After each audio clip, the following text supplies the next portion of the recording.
I've always been a man of logic and reason, and nothing in the world could convince me of the supernatural's existence. That changed one night at the funeral home. Working there was usually peaceful. My task was simple: ensure everything was in order and no outside disturbances invaded the space of mourning and memory. But that shift, something changed. It started as a low hum, almost imperceptible. A kind of call that made me stop checking the doors and listen more attentively. The sound came from the main hall, where bodies were viewed. Against my better judgment, but driven by insatiable curiosity, I headed towards the sound.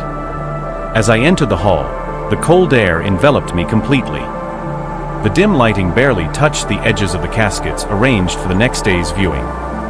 Then I heard it clearly, the sound of a bell. An old-fashioned method used in times when people feared being buried alive. My heart raced, and every ambient sound seemed to scream in the deafening silence. I decided to investigate, thinking it might be an animal that had entered and caused the noise. As I approached the casket from which the sound seemed to emanate, a sense of dread grew within me. The casket lid was slightly open, something completely off protocol. "It's just an animal, I repeated to myself, trying to stay calm. With trembling hands, I opened the casket lid, and nothing. There was nothing inside. But then, how to explain the bell sound? That's when I felt a cold breath on my neck and heard a voice whispering my name right behind me. I turned quickly, but there was no one there. The hall was empty, except for the caskets and me. The fear I felt at that moment was palpable, almost as if it could be cut with a knife. And then the lights began to flicker, and the bells on all the caskets began to ring simultaneously. I ran out of the hall, not looking back. The fear of discovering what could be causing all this was greater than my need to understand. I spent the rest of the night in the guardhouse, with the doors locked, praying for dawn to come soon. After the whisper that cut through the silence of the night like a blade, my body froze, paralyzed by fear. Breathing became difficult, as if the air around me had become denser, heavy with the presence of something ancient and unknown. My heart thudded so loudly that its echoes seemed to fill the dark corridor. The logic and skepticism that had always guided me until then began to crumble under the weight of the inexplicable reality unfolding before me. I resolved to continue my search, driven by an almost obsessive need to uncover the mysteries of the funeral home. With each step, the marble floor echoed under my feet, resonating as a harbinger of something imminent. The walls, adorned with faded portraits of long-deceased people, seemed to watch every move I made, their somber expressions tinged with unspoken secrets. On a particularly cold and quiet night, I decided to explore an old wing of the funeral home that was rarely used. The place was covered in dust and cobwebs, and the air was saturated with the smell of mold and decay. In the light of my flashlight, shadows danced on the walls, creating shapes that my frightened mind interpreted as threatening figures. As I walked down a narrow corridor, I heard the sound of something dragging on the floor. The sound was slow and deliberate, as if something or someone was moving with difficulty. My flashlight trembled in my hand as I pointed it towards the sound. What I then saw was an image that never left my mind, an old wheelchair, moving slowly down the corridor, with no one pushing it. The wheelchair stopped as abruptly as it had started, and an icy chill spread through the air. My heart jumped into my throat when suddenly, a weak and trembling voice echoed down the corridor, calling my name with desperate urgency. The sound seemed to come from all directions, filling the space with a cacophony of whispers that left me disoriented and terrified. Dread took over me, and for a moment, I thought of running to the exit and never returning. But something inside me resisted, compelled by the need to understand, to confront whatever dwelled in that dark place. With each cautious step, I approached the source of the whispers, my breathing heavy and my thoughts swirling in a whirlwind of fear and fascination. The corridor seemed to stretch endlessly ahead, each step echoing as an announcement of my presence to anything that might be waiting in the darkness. The voice calling my name became clearer, more insistent, as if it was trying to guide me, or perhaps warn me. With each call, a wave of chills ran down my spine, a mix of fear and an inexplicable sadness. As I advanced, the temperature around seemed to drop, the cold penetrating to the bones. My fingers, clenched around the flashlight, began to numb, and my breath transformed into small clouds of vapor in the cold air. The oppressive atmosphere seemed to want to suffocate me, each breath of cold wind bringing indistinct murmurs and fleeting shadows that danced on the edges of my vision. Finally, I reached the end of the corridor, where an old wooden door blocked my path. I hesitated for a moment, hand on the knob, heart pounding so hard I feared it could be heard. The voice, now almost a lament, called out to me with desperation. With a sigh that sounded more like a sob, I opened the door. What I saw inside that room took my breath away. It was a small office, simply furnished, but what caught my attention was the figure sitting behind the desk. It was an elderly man, dressed in a suit worn by time, looking at me with deep, sad eyes. The most disturbing part, though, was that he was transparent, almost ethereal, an apparition that defied all logic and understanding. He smiled, a gesture that carried centuries of loneliness and sorrow, and spoke with a voice that was at once a whisper and a distant echo. "Finally, you've come. I've been waiting for you." His words were an enigma, his presence an impossibility that challenged my sanity. I swallowed hard, my voice trembling when I managed to ask, "Who are you? What do you want from me?" The apparition watched me with sadness, and then began to tell his story, a narrative of loss and remorse, of a life spent between these walls, guarding secrets too dark to be taken to the grave. The man, whose form seemed more a specter than a being of flesh and bone, began to narrate his tragic story. He had been the former owner of the funeral home, a man named Mr. Albert, who dedicated his life to caring for those who departed. However, his obsession with death and the supernatural led him down dark paths, experimenting with rituals and invocations that should have remained forgotten. I was seeking knowledge, trying to understand what lies beyond, but I ended up attracting something I couldn't control, he explained with a voice laden with regret.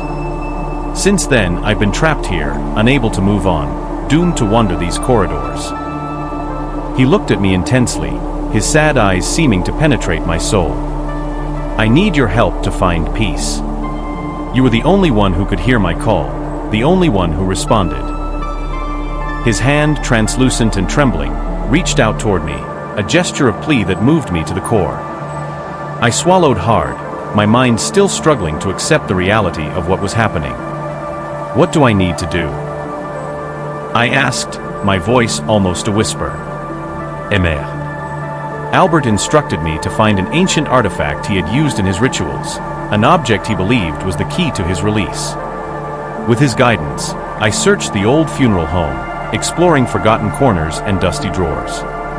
The search was long and distressing, each shadow and noise amplifying my nervousness. Finally, under the floor of a hidden room, I found an old wooden box, carved with strange and dark symbols. I brought the box to Mr. Albert, who with a sigh of relief, instructed me to burn it. "This should release both me and any others trapped by my mistakes," he said. With trembling hands, I lit a fire in the funeral home's backyard and placed the box among the flames.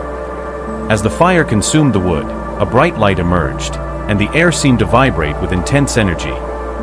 When the light dissipated, I returned to the office, but Mr. Albert had disappeared, leaving behind only the sensation of a long-forgotten peace.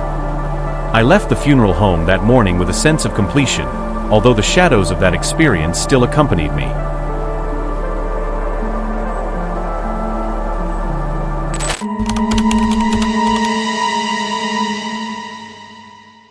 Have you ever felt that chill run down your spine on a dark and silent night? That's exactly what happened to me while I was inside an old funeral home at midnight. The cold wind seemed to whisper through the cracks of the windows, bringing with it an icy air that mingled with the scent of wilted flowers and embalming chemicals. I was there to make sure everything was in order, but the solitude and isolation of the place amplified the feeling that something was wrong. The streets around were deserted, and the only light came from weak bulbs hanging from the ceiling, swaying gently with the air currents. Every sound I made echoed off the silent walls, filling the space with the noise of my own footsteps. Horror stories, supernatural accounts, and urban legends had always intrigued me, but being there in that macabre setting made it seem like the hauntings I'd heard about were right beside me, watching my every move. The heavy atmosphere and the environment loaded with unresolved mysteries set the stage for an experience I would never forget. A feeling of vulnerability completely enveloped me, intensified by the idea of being surrounded by unexplainable events. Paranormal phenomena, or just my imagination. At that moment, everything seemed possible, and I didn't know if I would leave there just with another story to tell or as the protagonist of a new frightening case. That night, the funeral home was just another point in my nightly routine. My task was simple: ensure that all the rooms were secure and that the doors were locked. But as I advanced through the silent corridors, a strange feeling began to take hold of me. It started with small noises, almost imperceptible, a dragging of feet here, a whisper there. Initially, I thought they were echoes of my own movements, or perhaps the wind finding its way through the cracks.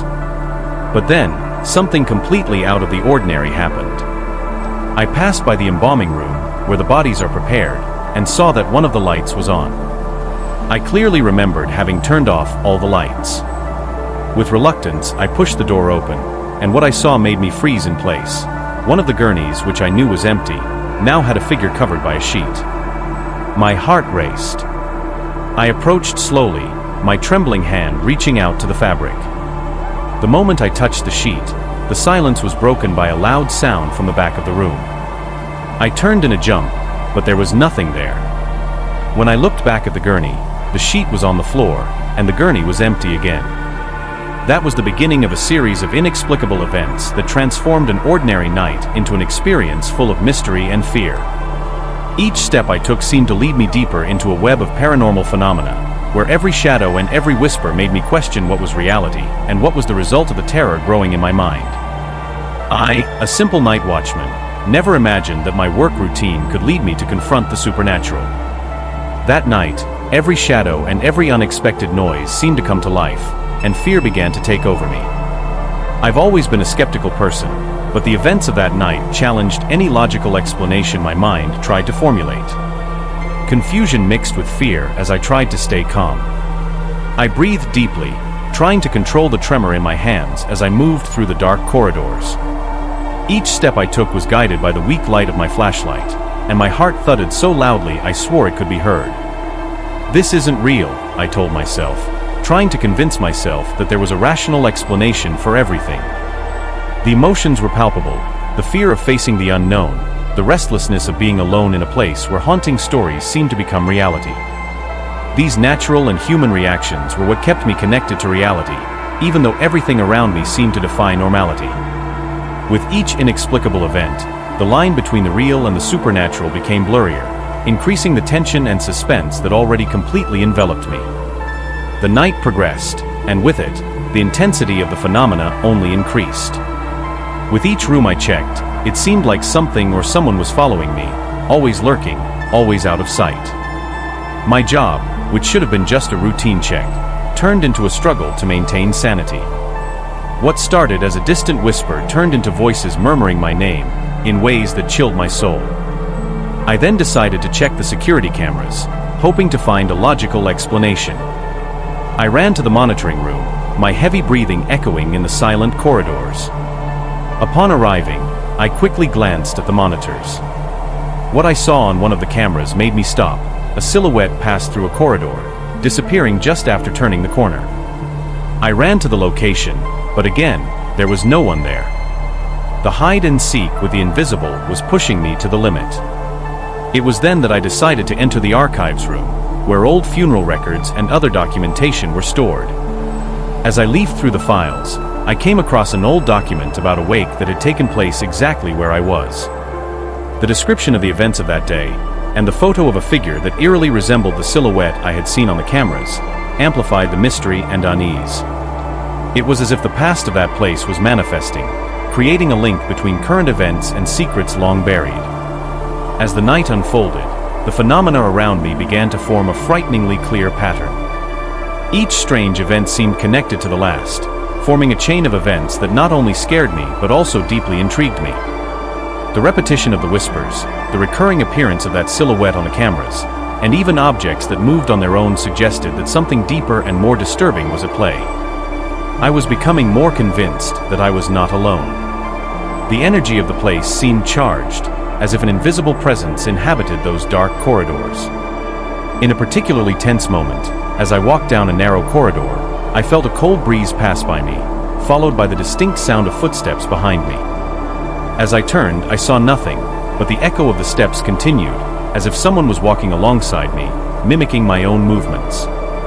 The most disturbing of all occurrences was when, as I passed through the ceremony room, I spotted through the reflection of a mirror, a pale figure dressed in old funeral attire, standing in the last row of chairs. When I turned, the figure had disappeared, leaving only the echo of a macabre laugh that reverberated through the air.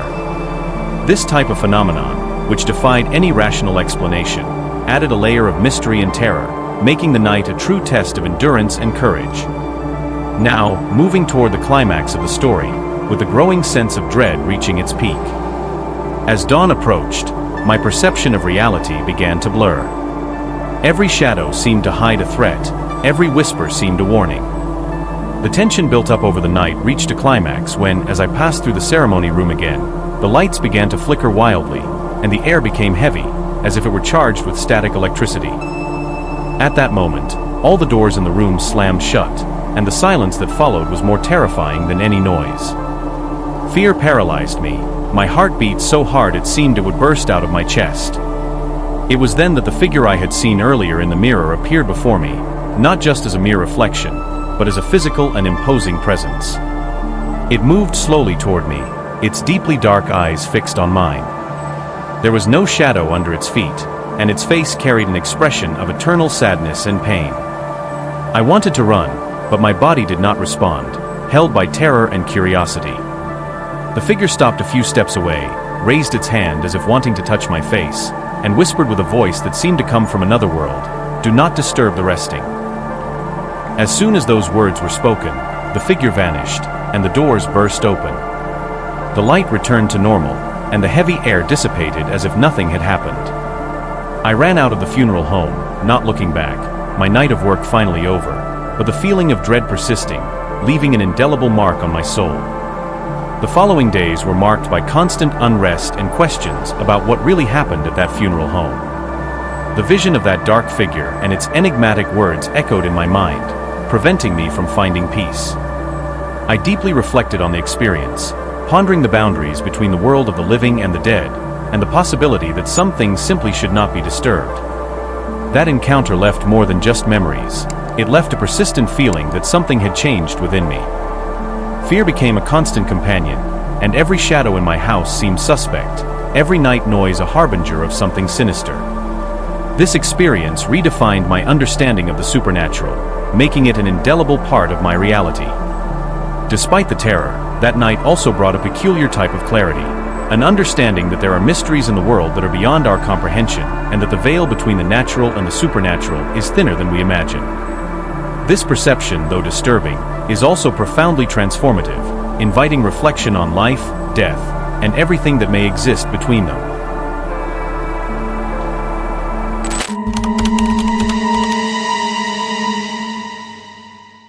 On a cold and quiet night, the sound of my footsteps echoed as I walked down the deserted street towards the funeral home where I worked as a night watchman. The wind hissed through the dry trees, creating an almost human sound that made my hairs stand on end. The city slept, and the shadows seemed to come alive under the pale light of the street lamps. Working in a funeral home had never bothered me. In fact, I always appreciated the quietude. But that night was different. The air was laden with a foreboding I couldn't identify, a feeling that something was out of place. As I reached the front door, I noticed that the hallway light, usually on for safety, was off. A chill ran down my spine, but I attributed it to a burned-out bulb.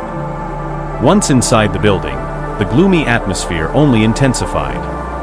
The silence was so deep I could hear the tick-tock of the wall clock at the end of the hallway, marking each second with an unsettling sound. It was as if each tick reminded me that I was completely alone. Just me and the dead. And perhaps something more, something I could not yet see. I passed through familiar corridors, but now they seemed like hallways of a dark, endless maze. Every shadow cast by the furniture seemed to move subtly, as if alive. Whether real or a figment of my imagination, I couldn't tell, but the feeling of being watched grew within me. As I advanced down the hallway, the light from my lamp flickered, casting dancing shadows that seemed to mock my caution. The hallway led to the main hall, where the caskets were displayed during viewings.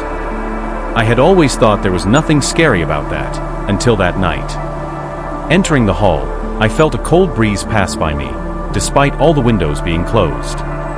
My heart raced. In the center of the hall, one of the caskets was open. I approached slowly, my heavy breathing echoing in the silence. Inside the casket, nothing. The emptiness seemed almost palpable, an absence that screamed against the natural order of things. Logic said that someone on the team might have forgotten to close it after a last check, but something at the back of my mind whispered that there was more. The stories of paranormal phenomena that I dismissed as urban legends started to seem terrifyingly plausible. I decided to check the camera circuit. Maybe I could find some rational explanation. However, upon reaching the monitoring room, another surprise. The system was off, something unusual as we had never had power issues. Reluctantly, I turned the system back on, and the screens flickered to life, showing various angles of the funeral home. All normal, except one. The camera showing the back corridor was completely dark. My curiosity mixed with a growing sense of dread. I needed to investigate that corridor, but something told me that what I would find could change my perception of reality forever.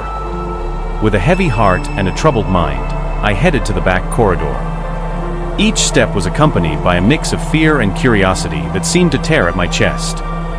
The stories of hauntings and scary cases that were once just nighttime entertainment now dangerously intertwined with my reality. As I reached the entrance to the dark corridor, I hesitated.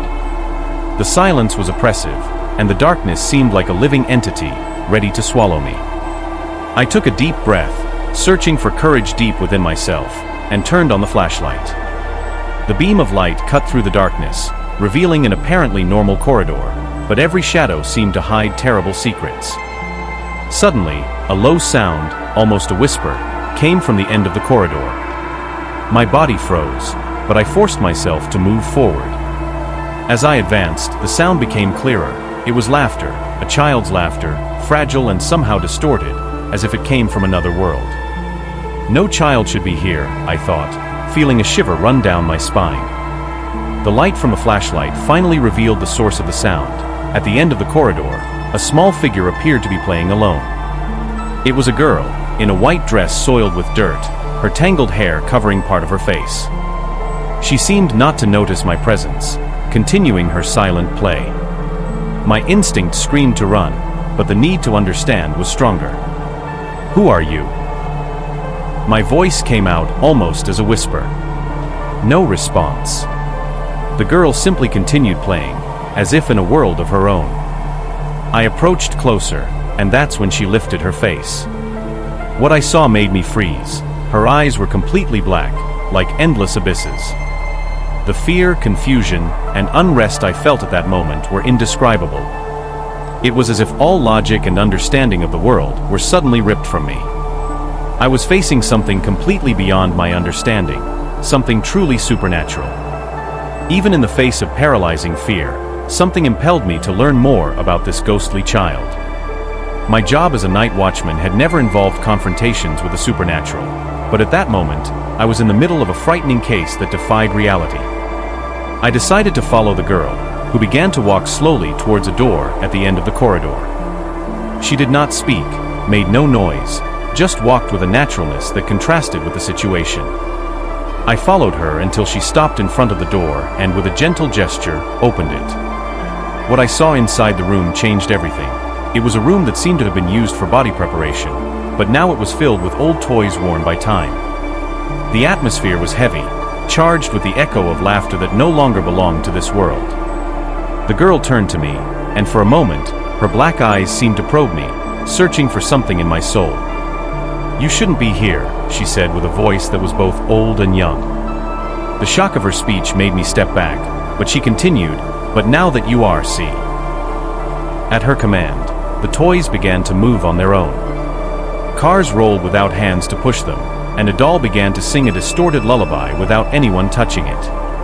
The air filled with an energy I could only describe as electric, every hair on my body standing on end with the intensity of the paranormal phenomenon. As I tried to process what my eyes were seeing, the girl disappeared as if made of mist, leaving me alone with the still-moving toys and the music that slowly faded away.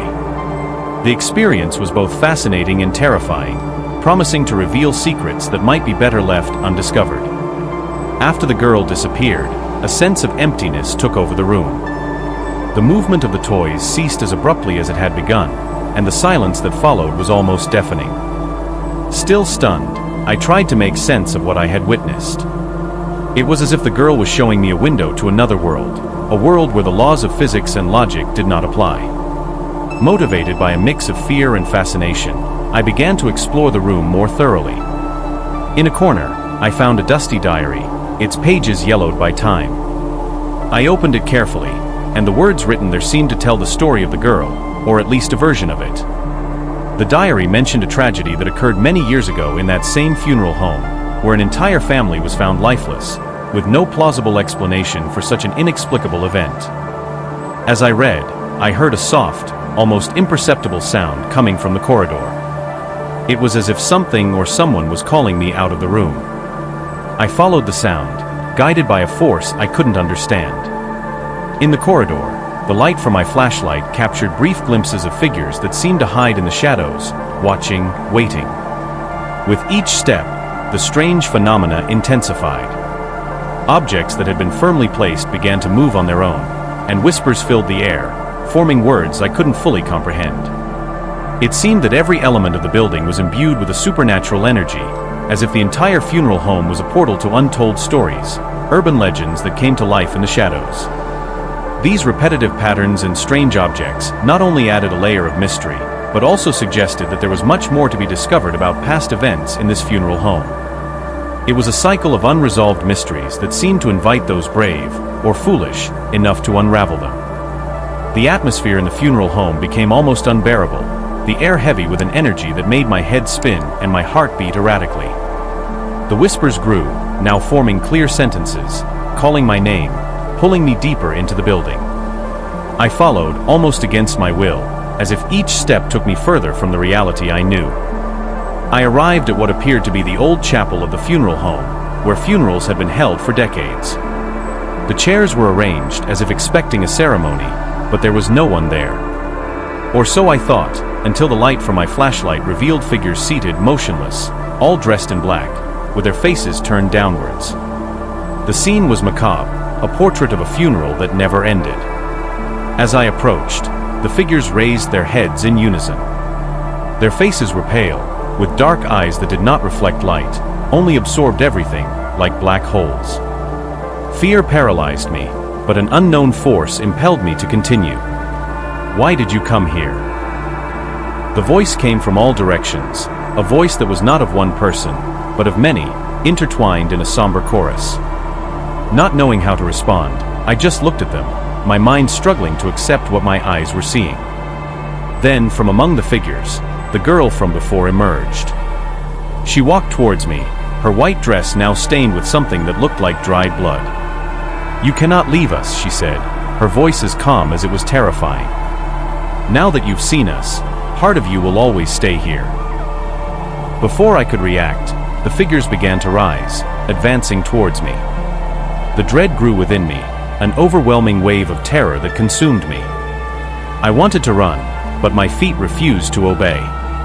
The figures approached, their hands extended towards me, and then, at the moment I thought I would be consumed by the advancing shadows, a bright, blinding light burst forth from nowhere, flooding the chapel with a dazzling glow. The figures recoiled, their forms dissolving like mist under the morning sun. The girl, however, remained, her face now expressing deep sadness. "They don't like the light," she murmured, before disappearing, leaving behind only the echo of her voice. The light gradually dimmed, and I found myself alone in the chapel, the silence weighing on me like a shroud. The days that followed were marked by a confusion of emotions. The reality of what I had experienced that night in the funeral home defied all logic and reason, but the certainty of the supernatural was undeniable. The nights were long and sleepless, every shadow in my apartment making me jump in fear, fearing the return of those dark figures or the whisper of that girl. Over time, the intensity of the memories began to fade, but never completely. Every time I passed by a funeral home or saw a funeral announcement, a chill ran down my spine, a lingering reminder of that terrible night. The psychological impact of the experience left me with a permanent sense of trauma, an invisible scar that might never completely disappear. And so, even now, as I share this story, I feel the shadow of that night looming over me. Some part of me stayed in that funeral home, intertwined with the spirits that reside there, in a cycle of mystery and terror that seems to have no end.